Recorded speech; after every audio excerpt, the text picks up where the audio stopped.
मैंने जब भाई के कमरे के दरवाजे से थोड़ा सा कान लगाया तो आवाज थोड़ी वाज़ेह हुई। किसी औरत की आवाज थी जो कह रही थी, सज्जाद तुम सिर्फ मेरे हो, खबरदार किसी और के पास गए। मैं तुम्हारी बचपन की दोस्त हूँ, मुझे अकेला छोड़कर किसी औरत के पास न जाओ, अगर गए तो मैं तुम्हें कभी माफ नहीं करूंगी। ये सब सुनकर मेरे हवास सल्ब हो चुके थे।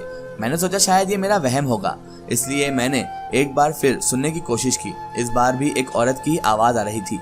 मैंने दरवाजा खोलने की कोशिश की मगर वह अंदर से बंद था। मैं ऊपर जाने की बजाय भागती हुई कमरे में आ गई।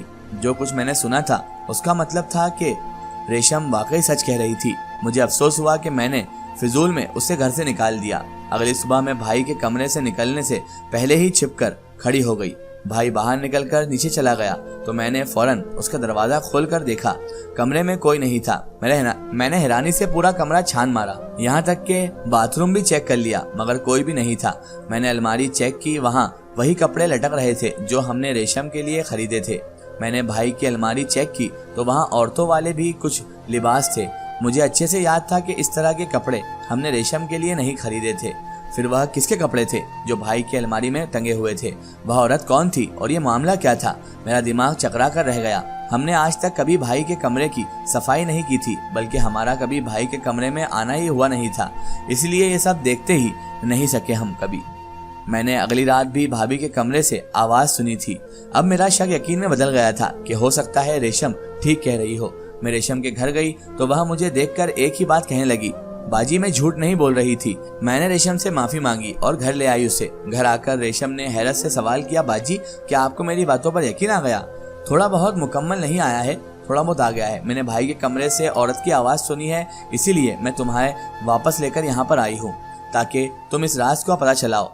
मैंने उससे समझाते हुए कहा तो वह बेचारगी से कहने लगी, बाजी सारा सच तो मैंने पहले ही आपको बता दिया है, अब आप मानो या ना मानो वह आप पर है। देखो रेशम, मुझे मालूम है कि तुमने झूठ बोला था, इसीलिए तभी रेशम ने मेरी बात काट दी। बाजी मैं झूठ नहीं बोल रही। अगर आपको यकीन ना आए तो आज रात आने दें, कल सुबह आपको सबूत दिखाऊंगी। अगर मैंने आप से पैसे न लिए होते और मेरा शौहर ऐसा होता तो मैं भी दूसरी ही दिन उससे तलाक ले लेती। रेशम ने खड़े होते हुए कहा और कमरे से निकल गई। सारा दिन वह घर के कामों में मसरूफ रही और मैं सोचने में। भाई अपने वक्त पर घर आया। हमने उसे उन्हें नहीं बताया कि रेशम घर आ चुकी है, वरना वह घर से चला जाता। रेशम पहले ही भाई के कमरे में छिप गई थी। रात 8 बजे भाई अपने कमरे में चला गया तो मैं भी अपने कमरे में आ गई। अगली सुबह तक का वक्त मैंने बड़े बेचैनी से काटा था। रेशम का इंतजार करते करते मेरी बस हो गई थी। कभी मैं सोचती कि रेशम ठीक हुई तो क्या करेंगे हम, तो कभी मैं ये सोचती कि अगर रेशम ने मुझे कोई सबूत ना दिखाया तो मैं उसे खुद भाई से कहकर तलाक दिलवा दूंगी। इन्हीं सोचों में सुबह हो गई थी, लेकिन वह अभी तक मेरे पास नहीं आई थी। अभी मैं इसके आसपास जाने का सोच रही थी कि जब वह खुद ही आ गई। उसके हाथ में मोबाइल फोन था। उसने एक तस्वीर निकालकर मेरे आगे तस्वीर कर दी। तस्वीर देखकर मेरे हाथ से मोबाइल गिर गया। मेरी टांगों से जैसे जान निकल गई। मुझसे खड़ा नहीं हुआ जा रहा था तो मैं बैठ गई। तस्वीर में मेरा भाई सज्जाद था जो लड़कियों वाले लिबास और मेकअप में मलबूस था। उसे यूं देखकर मेरी तो जान ही निकल गई। मतलब रेशम ठीक कह रही थी। उसने समझदारी का मुजाहिरा करते हुए तस्वीर ले ली थी, वरना मैं कभी यकीन न करती। इस बात का तो मुझे भी शक था कि भाई ही कुछ गलत होगा, वरना पहली बीवियां उसे छोड़कर ना जाती। मगर मुझे इस बात का अंदाजा भी नहीं था कि बात इतनी बढ़ जाएगी। रेशम ने फातिहाना नजरों से मुझे देखा। मैं उससे शर्मिंदा थी और नजरों से नहीं मिला पा रही थी उससे। देखा बाजी, मैंने कहा था ना कि आपके भाई में रात के वक्त एक औरत आ जाती है। आपको ही यकीन नहीं था, अब देख लें, रेशम ने मुंह बनाते हुए कहा। मैंने उसके आगे हाथ जोड़ दिए। देखो रेशम, ये बात किसी और को पता नहीं चलनी चाहिए। मेरे भाई की इज्जत का सवाल है। बाजी मैंने इस घर का नमक खाया है, आप फिक्र ना करें, मैं ये बात किसी को भी नहीं बताऊंगी। रेशम ने मेरे हाथ नीचे करते हुए कहा। मैं समझ नहीं पा रही थी कि मेरे भाई को मसला क्या था।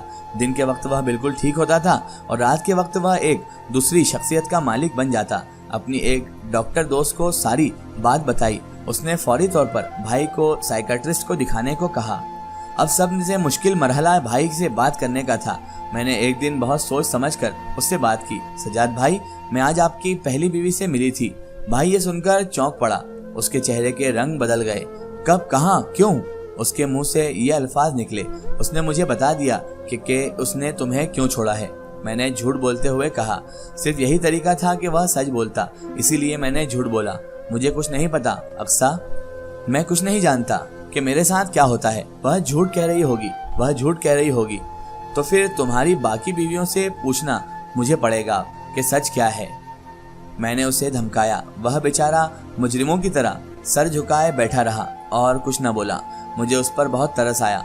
उस बेचारे को खुद भी शायद अपनी हालत के बारे में सही से इल्म नहीं था।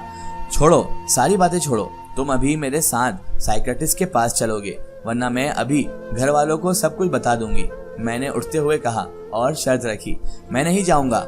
वह बेचैन नजर आने लगा। भाई, क्या तुम नहीं चाहते कि तुम एक खुशगवार शादीशुदा जिंदगी गुजारो? तुम्हारे साथ जो भी मसला है वह हल हो जाना चाहिए। तुम शायद नफ्सियाती तौर पर बीमार हो। नहीं, मैं बीमार नहीं हूँ, मैं ठीक हूँ, उसने सर नफी में हिलाते हुए कहा। इनकार कर दिया। नहीं, तुम ठीक नहीं हो, इसलिए डॉक्टर से मशवरा जरूरी है।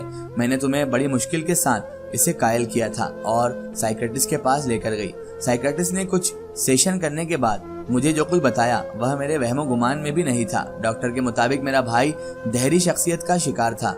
ऐसे लोगों को खुद भी इल्म नहीं होता कि वह किसी बीमारी का शिकार है। उनके नजदीक वह ठीक होते हैं, लेकिन एक और शख्सियत उनके वजूद में परवरिश पाती रहती है। डॉक्टर ने मजीद बताया कि चूंकि तुम्हारे भाई का सारा बचपन तुम सारी बहनों यानी लड़कियों में गुजरा है और उसका कोई दोस्त भी नहीं था, तो आहिस्ता आहिस्ता उसने तुम लोगों से लड़कियों वाली आदत अपने अंदर शामिल कर ली और मामला इस हद तक बढ़ गया कि उसमें हार्मोन्स की तब्दीलियां पैदा होना शुरू हो गईं और एक लड़कियों वाली शख्सियत उसके जिस्म का हिस्सा बन गई। ये सब कुछ मेरे लिए नया था। मैं हैरान थी कि ऐसी भी कोई बीमारी हो सकती है। इस दहरी शख्सियत को हम जात भी कहा जाता है, डॉक्टर ने वजाहत करते हुए कहा। डॉक्टर, मेरा भाई ठीक हो जाएगा ना? मैंने उम्मीद से पूछा। दुनिया में इससे बड़े बड़े केसेस आए हुए हैं जिनमें लोग सालों अपने हमजाद यानी दहरी शख्सियत के साथ रहते रहे और उन्हें मालूम तक नहीं होता। आपने अच्छा किया जो आप अपने भाई को इलाज गरज से ले आई। ये बहुत जल्द ठीक हो जाएंगे। डॉक्टर ने मुझे भरपूर तसल्ली करवाई। मैंने बाकी घर वालों को भी सब बता दिया था। अम्मी और मेरी बहनें भी ये सुनकर हैरान और परेशान रह गई थी। इस सब में सरासर कसूर शायद हमारा ही था। हम बहनों ने शुरू दिन से ही अपने पल्ले से उसे बांध लिया था, कभी उसे बाहर निकलने ही नहीं दिया। दोस्त नहीं बनाने दिए। हम ही उसके दोस्त थे और हम ही उसके भाई। हम उसके साथ खेल भी सारे लड़कियों वाले ही खेलते थे और हमें पता ही नहीं चला कि कब और कैसे उसने लाशौरी तौर पर खुद को एक लड़की ही समझना शुरू कर दिया। डॉक्टर के मुताबिक ऐसा 100 में से एक केस में ही होता है, वरना ऐसा भी होता है कि 7 बहनों का एक ही भाई हो और वह जहनी और जिस्मानी तौर पर बिल्कुल सेहतमंद होता है। बहरहाल भाई का इलाज शुरू हुआ। उस दौरान रेशम ने बहुत साथ दिया। तकरीबन पूरा साल भाई से सेशन चलते रहे। रेशम ने अपनी मोहब्बत और खिदमत से भाई को वक्त से पहले ही ठीक कर दिया। वह भाई की बाकी बीवियों की तरह उसको छोड़कर नहीं गई और न ही तलाक ली, बल्कि अपने शौहर को बीमारी से लड़ने में हिम्मत व ताकत दी। हमने जो उसे पैसों का लालच देकर भाई से शादी के लिए राजी किया था, अब उसकी खिदमत के मुतारिफ होकर हम भी शर्मिंदा हो गए और हरगिज नहीं चाहते थे कि भाई की बाकी बीवियों की तरह वह भी इनको छोड़कर चली जाए। कुछ अरसा बाद मेरा भाई बिल्कुल ठीक हो गया। मैंने अल्लाह का शुक्र अदा किया कि उसने सब कुछ ठीक कर दिया। इस बार मेरे भाई की शादी कामयाब ठहरी थी और जितने भी राज थे उन सब से पर्दा उड़ गया था। अब आगे एक खुशगवार और खुशनुमा भरी जिंदगी मुंतजिर थी, क्योंकि अब सारी मुश्किलात का खात्मा हो चुका था। मैंने दिल से दुआ की कि अब कोई मुसीबत या परेशानी हमारे घर का रास्ता ना देखे। दोस्तों, अगर आपको हमारी वीडियो पसंद आई है तो हमें कमेंट सेक्शन में जरूर बताएं और हमारे चैनल को सब्सक्राइब करना ना भूलें। फिर हाजिर होंगे एक और नई बेहतरीन वीडियो के साथ।